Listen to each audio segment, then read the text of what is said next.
हे hello everyone, कैसे हैं आप सब लोग। उम्मीद करती हूँ आप एकदम स्वस्थ होंगे, मस्त होंगे और अपनी पढ़ाई बहुत बेहतरीन तरीके से कर रहे होंगे। चलिए आज का सेशन स्टार्ट करते हैं। सेशन स्टार्ट करने से पहले मैं आप लोगों के साथ डिस्कस करना चाहूंगी कि जो आज का सेशन है वो किन किन स्टूडेंट के लिए इम्पोर्टेंट रहने वाला है। देखिए जो आज का सेशन है वो आपका है टारगेट सीटेट 2024, यानी कि जो आपका 21 जनवरी को सीटेट का एग्जाम प्रस्तावित है उसको ध्यान में रखकर आज का सेशन मैं आप लोगों के लिए लेकर आई हूँ। देखिए जो मैंने आपका जो लास्ट सेशन था मैंने उसमें आप लोगों के साथ डिस्कस किया था साइंस का डिटेल सिलेबस, आपको कौन कौन सा चैप्टर रीड करना है एनसीईआरटी से और कौन कौन से आपको टीचिंग मेथड्स करने हैं। तो उसी में सबसे पहला आपको चैप्टर मेंशन करके दिया गया था फूड। आपका फूड जो है वो 6th क्लास की एनसीईआरटी में चैप्टर 1 है, जो आज मैं आपको लाइन टू लाइन करवाने वाली हूँ। देखिए आपके सी टाइप में ज्यादा हाई लेवल के क्वेश्चन नहीं पूछे जाते, डायरेक्ट एनसीईआरटी से क्वेश्चन पूछे जाते हैं और सबसे बोरिंग काम होता है एनसीईआरटी को पढ़ना। तो मैं आपका एक वीडियो में एक चैप्टर कंप्लीट कराऊंगी। लास्ट में जो चैप्टर के एंड में जो क्वेश्चन दिए होते हैं वो आप लोगों के साथ डिस्कस करूंगी। कौन कौन से मोस्ट इंपोर्टेंट वर्ड उस चैप्टर में आपको देखने को मिले हैं वो वर्ड्स आपके सामने में डिटेल से बताने वाली हूँ। चलिए स्टार्ट करते हैं आज का सेशन स्टार्ट करने से पहले मैं आप लोगों से रिक्वेस्ट करना चाहूंगी, अगर आप चैनल पे फर्स्ट टाइम विजिट कर रहे हैं तो चैनल को सब्सक्राइब करना ना भूलें, और अगर आप ऐसे ही वीडियो टाइम टू टाइम चाहते हैं तो बेल आइकन को प्रेस जरूर कीजिएगा। Thank you so much. चलिए स्टार्ट करते हैं। चलिए स्टार्ट करते हैं। देखिए आपका चैप्टर का क्या नाम है। चैप्टर का नाम है कि भोजन कहाँ से आता है। ये आपके एनसीईआरटी की जो 6th क्लास की बुक है उसमें चैप्टर नंबर 1 है। चैप्टर नंबर 2 है आपका भोजन के संघटक। चैप्टर नंबर 2 कौन सा आपका भोजन के घटक की भोजन के घटक क्या क्या होते हैं। देखिए सबसे पहले चैप्टर रीड करने से पहले आप देख लीजिए आपको क्या क्या ऐसे इंपॉर्टेंट वर्ड हैं जिनके बारे में डिटेल से डिस्कस करना है। देखिए सबसे पहले दिया गया आपका संघटक क्या होता है, फिर उसके बाद खाद्य मकरंद, उसके बाद है आपका अंकुरित बीज, शाकाहारी कौन होते हैं, मांसाहारी कौन होते हैं और सर्वाहारी कौन होते हैं, इनके बारे में आपको डिटेल से पढ़ना है। नेक्स्ट अगर मैं बात करूँ आपके क्वेश्चन दिए गए हैं, सारांश यानी कि ब्रीफ आपका जो रिवीजन होता है वो दिया गया है इसमें। अगर आप एनसीईआरटी नहीं पढ़ना चाहें तो आप जो आपका सारांश दिया गया है ना हर चैप्टर के एंड में, जब का हर चैप्टर के एंड में सारांश दिया गया है उसको डिटेल से पढ़िए। देखिए अगर मैं बात करूँ उसके बाद आपके जो कॉलम 1 को कॉलम 2 से मैच करना है, मैच द फॉलोइंग, और आपके आगे दिए गए होंगे आपके फिल इन द ब्लैंक्स। चलिए स्टार्ट करते हैं चैप्टर। इधर उधर की बातें कम करते हैं क्योंकि हमें क्विक रिवीजन करना है, क्विक फास्ट रीडिंग करनी है। सबसे पहले देखिए क्या दिया गया है कि आज आपने अपने घर में क्या खाया था, पता लगाइए आपके दोस्त ने आज क्या खाया था। आपसे क्या कहा जा रहा है कि आप आज आपने सुबह सुबह क्या खाया था उसके बारे में रिमाइंड कीजिए। आपने कल रात में क्या खाया था उसके बारे में सोचिए। आपके फ्रेंड ने क्या खाया था उससे उसके बारे में पूछिए, और उसने सुबह क्या खाया था, बस ये आपको पूछना है। नेक्स्ट आपको एक एक्टिविटी दी गई है। एक्टिविटी में आपको क्या दिया गया है कि विद्यार्थी या दोस्त का नाम आप अपने स्कूल में ये एक्टिविटी करके इस टेबल को फिल कर सकते हैं कि जो मान लीजिए मैं स्टूडेंट ए है, कोई स्टूडेंट ए है, स्टूडेंट ए ने पूरे दिन में क्या क्या खाए हैं। जैसे मान लीजिए उसने ब्रेकफास्ट में पोहा खाया है, लंच में उसने चपाती खाई है, डिनर में उसने और कुछ खाया है, तो वो सब हमें इनमें फिल करना है। नेक्स्ट मान लीजिए बी स्टूडेंट है, बी स्टूडेंट ने क्या खाया ब्रेकफास्ट लंच डिनर में, ऐसे ही सी स्टूडेंट ने क्या खाया है, ये आपको टेबल फिल करनी है, एक्टिविटी करनी है। नेक्स्ट अगर मैं बात करती हूँ, नेक्स्ट देखिए नेक्स्ट आपको दे रखा है संगठकों के बारे में कि संगठक होते क्या है। पदार्थ या संगठक एक ही चीज होती है, पदार्थ या संगठक आपका एक ही होता है। देखो संगठक की बात करें हम, सबसे पहले इसमें एक एग्जांपल दिया गया है आपको चावल का। चावल बनाने के लिए किन किन 2 मुख्य पदार्थों की आवश्यकता होती है, किन किन की होती है बेटा, चावल और आपका कच्चा चावल, और उसके अलावा क्या होता है पानी। कच्चा चावल और पानी को उबालते हैं तभी आपका चावल बनकर तैयार हो जाता है। तो इसमें आपको समझ में आ गया होगा कि संगठक होते क्या है मुख्यतः, यानी कि किसी भी खाद्य सामग्री को बनाने में, किसी भी भोजन को बनाने में जिन जिन प्रमुख पदार्थों का यूज हुआ है उन्हें हम क्या कहते हैं, संगठक। उनको क्या कहते हैं हम, संगठक। आपका एक जो वर्ड सबसे पहले दिया गया है संगठक, आई होप उसका मीनिंग आपको क्लियर हो गया होगा।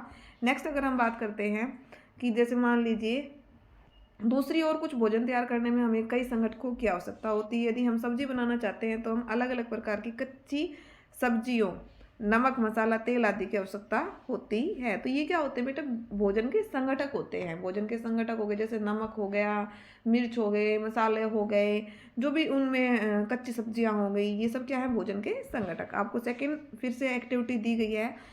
सेकंड एक्टिविटी क्या दी गई है, जो खाद्य पदार्थ है, जैसे मान लीजिए रोटी बना रहे हैं, तो रोटी के लिए कच्ची सामग्री क्या यूज की जाएगी, क्या यूज की जाएगी। रोटी के लिए क्या क्या यूज कर सकते हैं आप, आटा और जल। सेकंड आपको दिया गया है दाल, दाल में क्या करेंगे, कच्चे दाल, मसाले और आपके जल, नमक, ये सब क्या यूज होते हैं, कच्ची सामग्री के रूप में यूज होते हैं। यहाँ पे मान लीजिए आप लिखना चाहते हैं कि आपने इडली डोसा, डोसा आपने बनाया है, तो डोसा के लिए क्या क्या कच्ची सामग्री यूज होगी, वो आपको इसमें मेंशन करनी है। नेक्स्ट देखिए, नेक्स्ट अगर मैं बात करती हूँ, नेक्स्ट आपको दिया गया है, नेक्स्ट आपको दिया गया है कि खाद्य सामग्री एवं उनके स्रोत। खाद्य सामग्री एवं उनके स्रोत, देखो जो खाद्य सामग्री और उनके स्रोत हैं, जैसे मान लीजिए कि जो ये है आपका सारणी 1.2 थी, यानी कि टेबल जो आपकी 1.2 थी, उसमें मैंने आपको बताया था कि चपाती के लिए किस कच्ची सामग्री का यूज होता है और आपकी सब्जी के लिए किस कच्ची सामग्री का यूज होता है। गेहूं और चावल के गेहूं और चावल का क्या क्या स्रोत हो सकते हैं, गेहूं और चावल के क्या क्या स्रोत हो सकते हैं। और जो कुछ अन्य खाद्य पदार्थ हैं, जैसे दूध, अंडा, मुर्गा, मछली, झींगा, मांस आदि, हमें ये कहाँ से प्राप्त होते हैं। यहाँ से क्वेश्चन बनने के चांस हैं कि आपका जो दूध है, अंडा है, मुर्गा है, मछली है, झींगा है, ये आपको किससे प्राप्त होते हैं, जंतुओं से होते हैं या पादपों से होते हैं। मछली, ये झींगा याद रख लीजिएगा, मछली याद रख लीजिएगा, ये सब आपके किस में आते हैं, मांसाहारी इनको खाते हैं। और ये किन से प्राप्त होते हैं, हमें ये भी याद रखना है, ये क्वेश्चन आपसे पूछा जा सकता है। क्रियाकलाप थर्ड आ गया, क्रियाकलाप 1 इसमें देखो थर्ड में क्या करना है, संगठकों को जानने का प्रयास करना है। उदाहरण आपकी ये 1.3 आपको सामग्री, ये टेबल आपको फिल करनी है। देखो जो इडली है, मैंने आपको एक एग्जांपल दिया था ना इडली। अब देखो जो इडली है उसमें कच्ची सामग्री क्या यूज हो रही है, चावल हो रही है, उड़द की दाल हो रही है, नमक हो रहा है, जल हो रहा है। इसके स्रोत क्या है, इसके स्रोत क्या है, देखो इडली, इडली में किसका यूज हो रहा है, चावल, चावल किससे मिल रहा है हमें, पौधे से। किससे मिल रहा है बेटा, पादप से। अब मैं बात करूँ अगर उड़द की दाल की, अगर मैं बात करती हूँ उड़द की दाल की, तो उड़द की दाल किससे मिलेगी हमें, पौधे से। यहाँ भी क्या आ जाएगा, पादप, यहाँ भी पादप। नमक कहाँ से मिलता है, नमक हमें मिलता है जल से, तो यहाँ पे क्या फिल करेंगे आप, जल, ठीक है ना। और जल आपको कहाँ से मिलता है, कुएं से मिलता है, आप कहीं से भी लेते हैं। आपके घर पे पानी कैसे आता है वो आप इसमें फिल कर सकते हैं कि आपको ये जल कहाँ से मिला है, नमक कहाँ से मिला है, ये सब। अब जैसे मान लीजिए सेकंड आपको एग्जांपल दिया गया है कि चिकन करी, चिकन करी के लिए चिकन आपको कहाँ से प्राप्त हो रहा है, जंतु से। मसाले कहाँ से प्राप्त होते हैं, मसाले कहाँ से प्राप्त होते हैं, आपको ये फिल करना है। तेल और घी, तेल और घी किससे प्राप्त होता है, जंतु से और पौधों से। अब कुछ बच्चों के माइंड में ये क्वेश्चन आया होगा कि हमें तेल पौधों से कैसे प्राप्त होता है। सरसों का तेल सुना होगा ना, सरसों का तेल, सूरजमुखी का तेल, तो वो पौधे हैं, हम पादप हैं, उनसे हमें क्या प्राप्त होता है, तेल प्राप्त होता है। जल आप कहाँ से आपने जल लिया है वो इसमें फिल करना। उसके बाद खीर, उसके बाद खीर, देखो खीर, हमें खीर बनाने के लिए कच्ची सामग्री क्या क्या चाहिए, कच्ची सामग्री चाहिए हमें, दूध चाहिए, चावल चाहिए, चीनी चाहिए। चीनी किससे प्राप्त होती है, चीनी, चीनी किससे बनती है बेटा, गन्ने से। और गन्ना क्या है, पादप। कौन सी कैटेगरी में आता है गन्ना, पादप की कैटेगरी में आता है। तो यहाँ पे आप फिल कर देंगे पादप या पौधा। नेक्स्ट देखिए, नेक्स्ट अगर मैं बात करती हूँ क्रियाकलाप थर्ड से हम क्या निष्कर्ष निकाल सकते हैं कि पौधे विभिन्न खाद्य संगठकों जैसे कि अन्न, सब्जी तथा फल इत्यादि के स्रोत हैं। पौधे किस किस के स्रोत हैं, फल के, सब्जी के और आपके फल इत्यादि के स्रोत है। जंतुओं से हमें क्या क्या प्राप्त होता है, दूध प्राप्त होता है, अंडे प्राप्त होते हैं, मांस प्राप्त होते हैं और अन्य जानवर उत्पाद प्राप्त होते हैं। नेक्स्ट देखिए, गाय, बकरी तथा भैंस दूध देने वाले कुछ सामान्य पशु हैं। दूध एवं विभिन्न दुग्ध जैसे कि मक्खन, क्रीम, घी, पनीर और दही का उपयोग हर क्षेत्र में किया जाता है। क्या आप कुछ अन्य जंतुओं के नाम बता सकते हैं जो हमें दूध देते हैं। यहाँ पे आपसे एक क्वेश्चन पूछा गया है कि क्या आप किसी और पशु का एग्जाम्पल दे सकते हैं जो आपके दूध देते हैं। नेक्स्ट देखिए, नेक्स्ट आगे आपके पादपों के बारे में। भोजन के रूप में पादप के कौन कौन से भाग हम खाते हैं। देखिए, पौधे हमारे भोजन का एक मुख्य स्रोत हैं। पौधे क्या है, हमारे भोजन का एक मुख्य स्रोत है और ये सत्य बात है, क्योंकि पौधों से हमें क्या प्राप्त होते हैं, अन्न प्राप्त होते हैं, पौधों से ही हमें मसाले प्राप्त होते हैं, पौधों से ही हमें फल, सब्जियां, सारी चीज़ें आपकी जो खाद्य सामग्री का मैं कहूँ कि 80% चीज़ें आपको कहाँ से प्राप्त होती हैं, पौधों से। हम पौधों के कौन से भाग का उपयोग करते हैं ये भी बताना है आपको। जैसे मान लीजिए आप अदरक, अब अदरक का कौन सा यूज कर रहे हैं आप, जड़ें यूज कर रहे हैं। जैसे मान लीजिए आप सेब खा रहे हैं, तो सेब पौधे का कौन सा भाग है, सेब है उसका फल, सेब क्या है, फल उसका। उसके बाद देखिए हम पत्तियों वाली अनेक सब्जियां खाते हैं, कुछ पौधे के फलों को भोजन के रूप में खाते हैं। कभी हम जड़, कभी तना, तो कभी पुष्प भी भोजन के रूप में खाते हैं। कभी आपने सीताफल के फूलों को चावलों की पिट्ठी में डुबोकर तलकर पकौड़ी बनाकर खाया है, इसका प्रयत्न कीजिए। एक आपको ये दिया गया है कि आप करके देख सकते हैं घर पे। उसके बाद अगर मैं बात करूँ, दिया गया आपको कि कुछ पौधों के 2 या 2 से अधिक भाग खाने योग्य होते हैं। जैसे मान लीजिए आप उसकी जड़ भी खा रहे हैं, आप उसका तना भी खा रहे हैं, आप उसका तना खा रहे हैं, आप उसकी जड़ें खा रहे हैं, आप उसकी ये कली भी खा रहे हैं, आप उसकी पत्तियां भी खा रहे हैं। तो ये कौन से होते हैं आपके, उसके एक कई पौधे ऐसे होते हैं जिसके आप सभी भाग खा सकते हैं। नेक्स्ट आपको दिया गया है, जैसे मान लीजिए सरसों के बीज से क्या प्राप्त होता है, सरसों के बीज से आपको प्राप्त होता है तेल। सरसों के बीज से क्या प्राप्त होता है, तेल प्राप्त होता है। इसकी पत्तियों का उपयोग किसमें किया जाता है, साग बनाने में। इसकी पत्तियों का उपयोग किस में किया जाता है, साग बनाने में। ऐसे आप केला का उपयोग कर सकते हैं। ऐसे आप सोच के और बहुत सारे एग्जाम्पल है जिनके एक पौधे के आप तीनों जो भाग होते हैं, जैसे जड़ें, तना और उसका फल, तीनों भाग खाते हैं। सोच के आप एग्जाम्पल नोट कीजिएगा। नेक्स्ट आपको देखो, फिर से आपकी एक्टिविटी आ गई। अब इसमें आपको जो दिए गए हैं, फर्स्ट आपको एग्जाम्पल दिया गया है कि बैंगन का भरता। देखो एग्जाम्पल दिया गया है बैंगन का भरता, इसके संगठक या स्रोत। बैंगन का भरता बनाने के लिए आप बैंगन का यूज करेंगे, मिर्च मसाला यूज करेंगे, तेल का यूज करेंगे, मूंगफली का हो, सरसों का हो, सोयाबीन का हो या किसी भी अन्य पौधे का तेल हो, आप यूज करेंगे।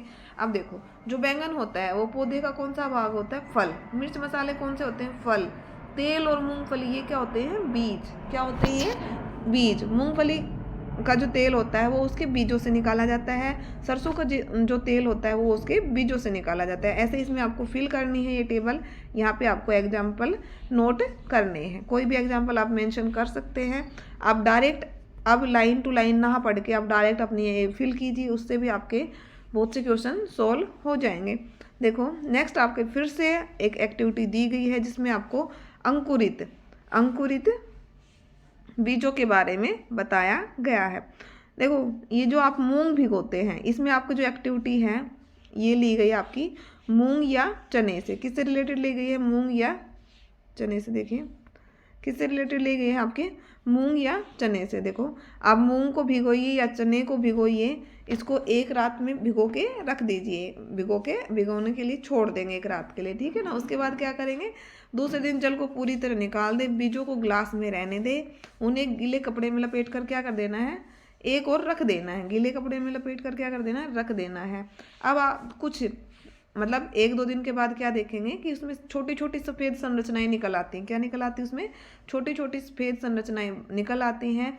यदि हाँ तो बीज अंकुरित हो गए हैं। यदि अगर ऐसा होता है कि छोटी छोटी सफ़ेद संरचनाएं दिखाई दे रही हैं आपको, तो वो आपके अंकुरित हो गए हैं। अगर नहीं निकली हैं तो अंकुरित नहीं हुए हैं। अभी आप उसको थोड़ा और समय के लिए रख दीजिए, ठीक है। उसके बाद अगर मैं बात करूँ, अब आपको समझ में आ गया होगा कि अंकुरित बीज क्या होते हैं और आपका संघटक क्या होते हैं। 2 चीज़ें आपको अच्छे से क्लियर हो गई होंगी। नेक्स्ट आपको दिया गया है मकरंद के बारे में। मकरंद देखो, क्या आप जानते हैं कि जो आपका शहद है, शहद कहाँ से आता है या कैसे उत्पादित होता है। क्या आपने एक मधुमक्खी का छत्ता देखा है जहाँ बहुत सी मधुमक्खियाँ भिनभिनाया करती हैं मधुमक्खियाँ फूलों से।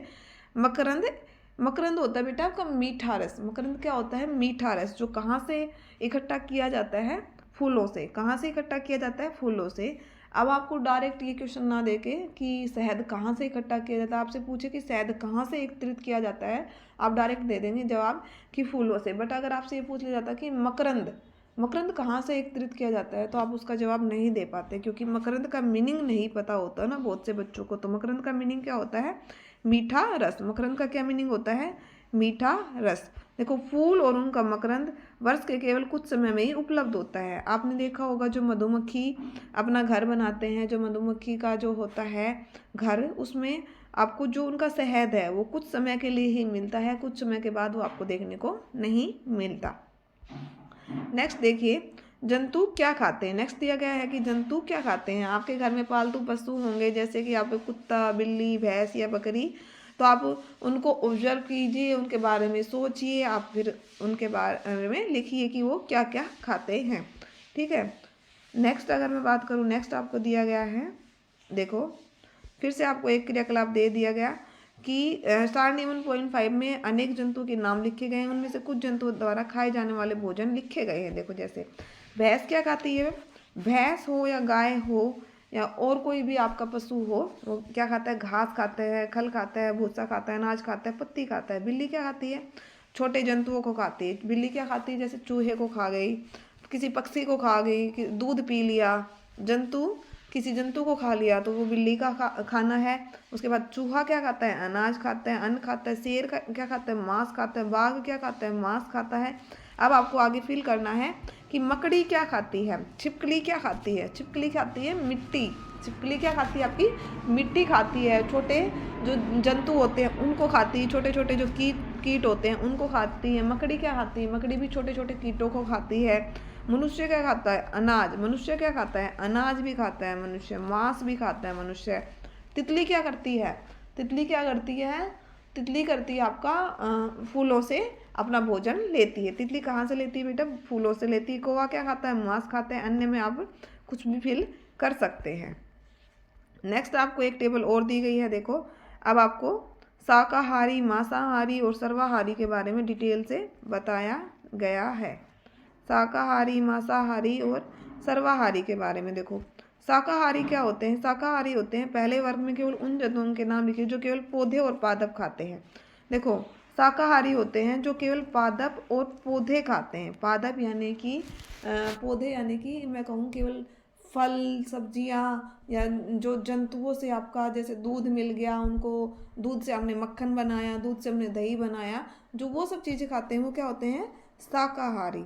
ठीक है, वो क्या होते हैं, शाकाहारी। उसके बाद अगर मैं बात करूं मांसाहारी, कुछ जंतु ऐसे होते हैं जो दूसरे प्राणियों को खाते हैं। मांसाहारी में कौन होते हैं, कुछ जंतु ऐसे होते हैं जो दूसरे जंतुओं को खाते हैं। वो कौन सी कैटेगरी में आते हैं, मांसाहारी की कैटेगरी में आते हैं। नेक्स्ट उसके बाद दिया गया है सर्वाहारी। सर्वाहारी जिनका भोजन पौधे और जंतु दोनों ही होते हैं, जिनका भोजन पौधे और जंतु दोनों ही होते हैं, वो कौन सी कैटेगरी में आते हैं, सर्वाहारी। आप कमेंट सेक्शन में कमेंट करके मेरे को बताइएगा कि जो सर्वाहारी है, मनुष्य है, जो मनुष्य है वो किस कैटेगरी में आता है। आप कमेंट सेक्शन में कमेंट कीजिएगा, क्या शाकाहारी है, क्या मांसाहारी है, क्या सर्वाहारी है। आप कमेंट सेक्शन में कमेंट जरूर कीजिएगा। तो ये था आपका चैप्टर। आई होप आपके जो मैंने मीनिंग बताए थे स्टार्टिंग में, चैप्टर स्टार्ट करने से पहले, वो आपको सारे क्लियर हो गए होंगे। नेक्स्ट देखो सारांश दिया गया है। सारांश, सारांश आपका होता है ब्रीफ, एक क्विक आपका रिवीजन। सारांश क्या होता है, क्विक रिवीजन। देखो भारत के विभिन्न प्रदेशों में खाए जाने वाले भोजन में बहुत अधिक विविधता है, क्योंकि मान लीजिए कि जैसे हम साउथ की बात करते हैं तो वहाँ पे राइस ज़्यादा खाया जाता है, और अगर हम अपने नॉर्थ की बात करते हैं तो यहाँ पे गेहूँ ज़्यादा खाया जाता है। ईस्ट में कुछ स्पेशल डिशेज खाई जाती हैं, वेस्ट में कुछ स्पेशल और डिशेज खाई जाती हैं। तो इसलिए अपने भारत में विभिन्न प्रदेशों में बहुत सी विविधताएं देखने को मिलती हैं। नेक्स्ट अगर मैं बात करती हूँ, हमारे भोजन के मुख्य स्रोत क्या होते हैं, पौधे और जंतु। पौधे और जंतु, देखो पौधे और जंतु को हम प्रमुख स्रोत क्यों बोल रहे हैं, क्योंकि पौधों से हमें मसाले, पौधों से हमें तेल, पौधों से हमें सब्जियां, पौधों से हमें फल मिलते हैं। जंतुओं से हमें दूध भी मिलता है, दूध से जो जो प्रोडक्ट बनाए जाते हैं वो भी हमें मिलते हैं। जंतुओं से हमें मांस भी मिलता है, हमें जैसे मुर्गे से क्या मिलता है, मुर्गी से क्या मिलता है, हमें अंडा मिलता है। ये सब किससे मिलते हैं, जंतुओं से मिलता है। उसके बाद जंतु जो केवल पादप खाते हैं वो क्या होते हैं, शाकाहारी। जो केवल जंतुओं को खाते हैं मांसाहारी, और जो पादप और प्राणी दोनों को खाते हैं वो क्या होते हैं, सर्वाहारी। ये था आपका सारांश इस चैप्टर का। ये था आपका कॉलम 1 को कॉलम 2 से मैच करना है, ये आप कर लेंगे। बहुत इजी आपको क्वेश्चन दिए गए थे। तो आज का सेशन इतना ही रखते हैं, ज़्यादा लंबा नहीं करते, क्योंकि ज़्यादा लंबा सेशन आपका टाइम ज़्यादा वेस्ट करेगा। आई होप आपका जो भी डाउट था वो क्लियर हो गया होगा, आपको आज का सेशन पसंद आया होगा। अगर आपको सेशन पसंद आता है तो वीडियो को लाइक कीजिए। चैनल पे फर्स्ट टाइम विजिट कर रहे हैं तो चैनल को सब्सक्राइब करना ना भूलें। आज के लिए इतना ही। Thank you so much.